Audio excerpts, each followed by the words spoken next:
On this episode of C4 and the C8, we're going to go over a few things that I experienced recently with my C8 Corvette and a little bit of separation anxiety. We'll talk about it right after the intro.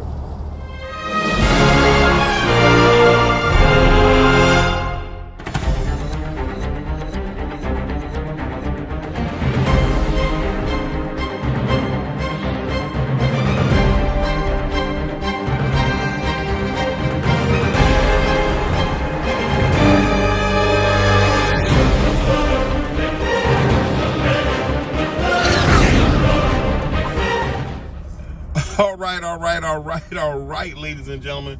Welcome back to the vlog. Welcome back to the channel. I greatly appreciate you tuning in. JC4 is in the building on C4 and the C8. Please like, comment, and subscribe at the end of this video. I would greatly appreciate it. So now let's get into it. A few different things I wanted to go over.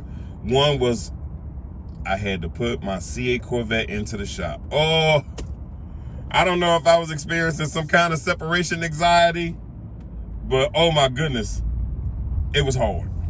So let me go back a little bit. So she only went into the shop because it was time for her 7,500 mile checkup. That's fine. However, I still had a little anxiety from that because I had been seeing where other people were posting that some dealers were still charging them. And that first service, of course, is supposed to be free.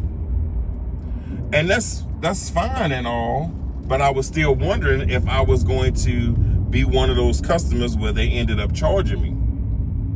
So I did have a little anxiety about that because I was ready to go to war and battle. But the good thing was they didn't do it. Now, I like the idea that I dealt with a small dealership because that gave them the opportunity to deliver my Corvette at MSRP. They wasn't one of the big greedy guys, and I greatly appreciate them for my MSRP price.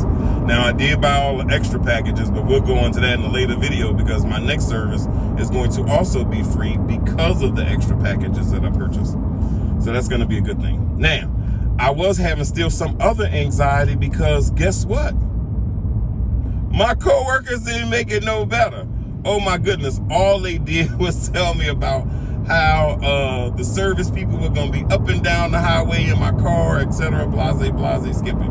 Well, I explained to them that the camera system in this car is very good and will pick up on that. And I told them about the other service technician that did the 152 mile an hour race on the interstate. And of course that was all caught on camera. So, but I still ended up going on my app and putting a geofence on my C8 Corvette. For those of you that don't know, if you have the OnStar service system, you can go onto the app and say, okay, if my car moves from out of this particular area, then you'll get sent a notification that it has moved out of that area. So I did a geofence on my car. I'm checking this location to make sure it hadn't moved and I hadn't missed anything. Because the thing was, I had to leave it there for a couple of days. Now I had a scheduled appointment on a Tuesday, but they ended up calling me and say, hey, our service technician, the only one that can work on your car, is not available today. Now, granted, I had put this request in because you have to schedule everything now. I had put the request in to have my service probably about 2 weeks in advance, maybe 3 weeks in advance, but nevertheless he wasn't there. So they called me and say, hey, no other technician can work on your car, only he can work on your car, he's not available today. So I guess that's the consequence of dealing with a small dealership, because only one specific person can work on the car. And I'm okay with that, because I would much rather have someone who knows exactly what it is that they're doing versus to have an inexperienced person working on this car. That's the reason why I don't do it. Some things I can do or will try, and others I won't. If you haven't looked at my video when I put the high wing spoiler on, that was terrifying for me. But I would rather have an experienced person work. So I had to leave it there for 2 days. So then when they finally called me and say, hey, and now when I originally put it in there, it was supposed to be ready. I dropped it off Tuesday morning. It should have been ready Tuesday night. They called me Wednesday and told me it was ready. But then I couldn't get back to get it until Thursday because I had traveled out of town and wasn't going to come back. That's why I put it in there on that Tuesday, because I knew that Tuesday night I could get it. But Wednesday I left and then came right back on that Thursday and then picked it up then. But I still had that separation anxiety. But nevertheless, I got it back, and as you can see here, there were absolutely no charges, and they did everything that they were required to do, and a service bulletin update that I didn't even know that we had, because usually I get a notification saying you have a recall to do some update, and usually they'll do it over the air, but for some particular reason, I didn't get that. But nevertheless, they did that too, so that's a good thing. But here's the other information that I found out while I was there. So while I was there, I, of course, asked about the Z06. Now, the good thing is that they say that, yes, they're going to do the Z06 at MSRP. The bad thing is it's about 20 people on the list already. And I know for those of you that went to some of the major dealers thinking, oh, 21 wouldn't be a bad thing, you need to jump on that. First of all, I'm not interested in the Z06. But the other thing was, but the other thing was,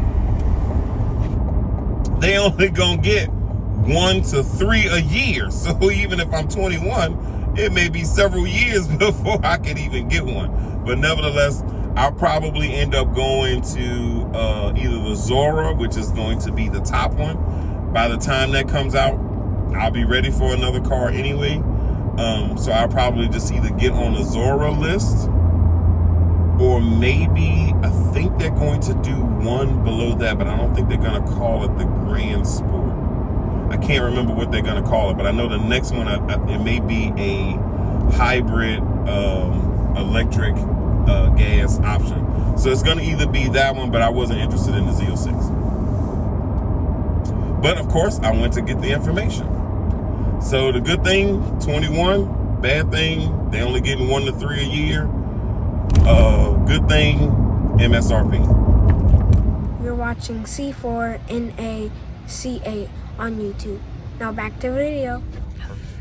Now at this point, I know I told you guys that I was going to introduce you to my daily driver, but I haven't gotten an opportunity to shoot the video that I really have in my mind. So I'm gonna give you a few little snippets, which is some old video and photos that I have of my current daily driver. And then I'll do a full introduction video later. So here it is.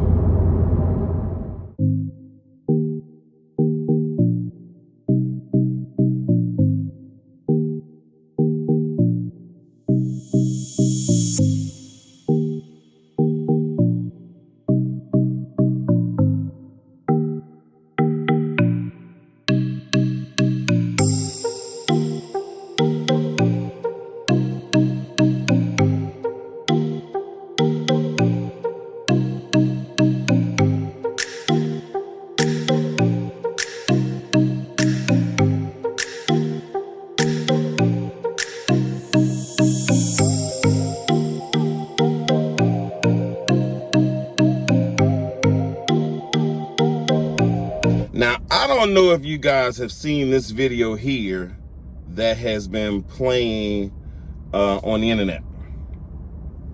Now, I don't know if this person bought their C8 Corvette brand new or if they purchased it used, but when I got this one, there was a big sign on the steering wheel that says, do not automatically wash this car. Do not send it through an automatic wash. There was a sign on the steering wheel. There was a sign on the turnstock. And of course it's in the user manual, and I'll put it right up here as well. It says, do not take this car through an automatic car wash. I didn't need to know why. The people who manufactured this car and know way more about it than I do said don't do it. So guess what? I don't do it. But this guy here is way braver than I could ever be. I wouldn't do it, ladies and gentlemen. If there's something that you've even been considering, please don't do it. I hate to see you ruin some portion of your investment because you don't want to take an extra 15 minutes to wash your car. I don't get it. But if you got money to throw away, throw it away. And if you need me to send you a bill or two since you got that much money to throw away, I'll be more than happy to do that. All right, ladies and gentlemen, thank you for tuning in for another episode of C4 and a C8. That'll do it for this video. On the next video, we'll go over some of the shop video that the car recorded as they moved it throughout each bay. And we'll also go over some interesting Corvettes I've been seeing online. Now, I wanted to give an outro on my lights because I've been getting comments on people wanting to see what my lights look like that I did, my aftermarket engine appearance package, what it looked like lit up at nighttime. So as you can see, that is coming out the air intakes over here. And then this is what the engine bay will look like. All lit up. And then of course, it's also coming out the air intake over here. So that'll do it for this video, and I'll see you guys on the next episode. Peace.